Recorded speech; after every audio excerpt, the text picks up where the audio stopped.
अस्सलाम वालेकुम। इसके बाद हम लोग पास आ गया चैप्टर 5 जो कि ब्रेन स्टेम का है। इसका मैं आपको बताती हूँ आप लोगों ने कैसे प्रिपेयर करना है। सबसे पहले तो ये स्कल एनाटमी है, ठीक है। ये हम लोग पास वाइवा पॉइंट ऑफ व्यू से इम्पोर्टेंट है, ठीक है। वाइवा पॉइंट ऑफ व्यू से इस तरह के जब हम लोग, आपको पता है प्रैक्टिकली हम लोग को पढ़ाया भी जाता है तो स्कल हम लोग के हाथ में होता है। वो 2 से 3 मरतबा हम लोग उन चीज़ों के नेम्स जो हैं वो प्रैक्टिस करते हैं तो हम लोग को याद हो जाते हैं। इसमें से जो मेन इंपॉर्टेंट चीज़ें हैं वो ये जो हम लोग पास फेशियल बोन्स हैं ये पूछी जाती हैं, ठीक है। इसके बाद ये जो फेस पे ये फ्रंट के लेवल पे आपको पता है ये फॉरमेंस थोड़े से हैं, इनका हम लोग को नाम याद होना चाहिए, ठीक है। उसके बाद हम लोग को सूचर्स का पता होना चाहिए कौन से हैं, ठीक है। ये वाइवाज़ और प्रैक्टिकल वगैरह के हिसाब से ये, ठीक है। इसके बाद जब यहाँ ये इंफीरियर सरफेस आ जाती है इस पर हम लोग को फोरामेन मैग्नम का पता होना चाहिए कौन सा, ठीक है।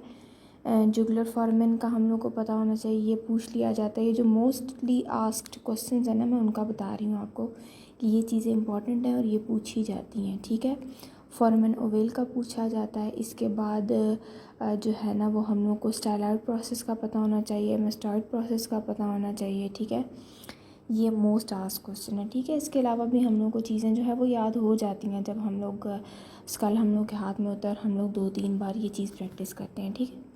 ये हम लोग बस वाइवा और उस हिसाब से इसमें भी ये देखें जो ये डायग्राम है इसमें भी फोरामेन मैग्नम है इम्पॉर्टेंट, यहाँ से भी टीचर्स पूछ लेते होते हैं। फोरामेन स्पाइनोजम है, फोरामेन ओवेल है। फोरामेन्स के नाम हम लोग को याद होने चाहिए, वाइवा में पूछे जाते हैं, ठीक है।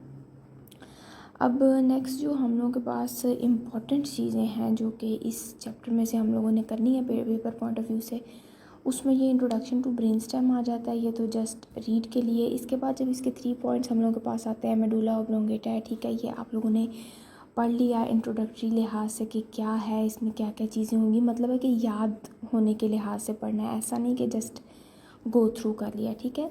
ये याद कर लिया हम लोगों ने, इसके कौन कौन से पार्ट्स हैं, किस किस तरह इसकी डिवीजन्स होती हैं, ठीक है। ये पता होना चाहिए।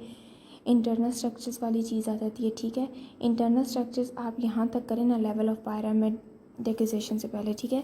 इसके बाद जो लेवल्स हम लोग के पास आ जाता है ना इसके लिए भी मैं आपको ये मशवरा दूंगी कि जो टेबल्स हम लोगों के पास बने हुए हैं, ये अब टेबल 5.2 आ गया, ठीक है। ये मेडुला ऑब्लोंगेटा के लेवल्स के लिए है, ठीक है। इस टेबल को आप सही तरह से याद कर लें, ठीक है। सही तरह से याद कर लें। यह आपने याद कर लिया। जब आप हर लेवल को अपने सामने रखें और उस लेवल की एक्सप्लेनेशन पढ़ें तो आपको खुद ही पता चल जाएगा कि जो उस लेवल की एक्सप्लेनेशन में से इंपॉर्टेंट चीज़ें थी वो सारी टेबल में लिखी हुई हैं। और जब आप एक्सप्लेनेशन पढ़ लेंगे तो आपके माइंड में खुद ही एक ऐसे बन जाएगा कि किस किस तरह क्या क्या चीज़ डेवलप्ड हुई हुई है, ठीक है। ये इस तरह आप लोगों ने याद करना है। ये मैं तीनों लेवल्स आपको कहूँगी, ये इसी तरह आप लोग याद करें, ठीक है। इनकी सारी जो है ना वो आप लोगों को एक्सप्लेनेशन जो है वो टेबल में मिल जाएगी, ठीक है। नेक्स्ट हम लोग पास आता है पॉन्स। पॉन्स में भी हम लोगों ने यही करना है कि ये जो इसका इंट्रोडक्शन है ये हम लोगों ने याद कर लेना है, इंटरनल स्ट्रक्चर भी याद कर लेना है, ठीक है। मतलब है कि चीज़ों का हम लोग को पता होना चाहिए। ये जब हम लोग बार बार चीज़ें रिपीट करते हैं 2 से 3 बार तो हम लोग को ये चीज़ें खुद ही आसान लगना शुरू होती हैं। हम लोग भी जब पढ़ते थे तो बहुत शुरू में डिफरेंट लगती थी और डिफ़िकल्ट लगती थी कि ये किस किस तरह के नाम है चीज़ों के और ये तो हम याद नहीं कर सकते और ये वो। लेकिन 2 से 3 मरतबा जब चीज़ें हम लोग के सामने आती हैं और मोस्टली जब आप लोगों के पास अगर आपके हाथ में इसका मॉडल हो और आप तब चीज़ों के नाम याद कर रहे हो तो आपके लिए बहुत ईजी हो जाता है, ठीक है, चीज़ों को याद रखना। तो जब पेपर में आता है तो आपके सामने वही मॉडल की पिक्चर आ रही होती है कि ये चीज़ें यहाँ यहाँ हैं, ठीक है।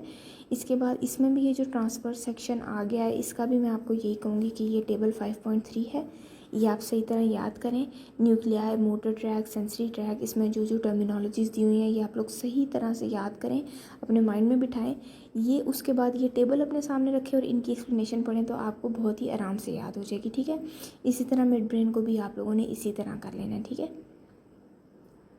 टेबल्स आप करेंगे ना तो आप लोगों के लेवल करने में ना बिल्कुल आसान हो जाएंगे, ठीक है। उसके बाद ये जो तीनों चीज़ें थी ना मिड ब्रेन, मेडुला ऑब्लोंगेटा और पोन्स, ये आप लोगों ने इसी तरह करनी है याद।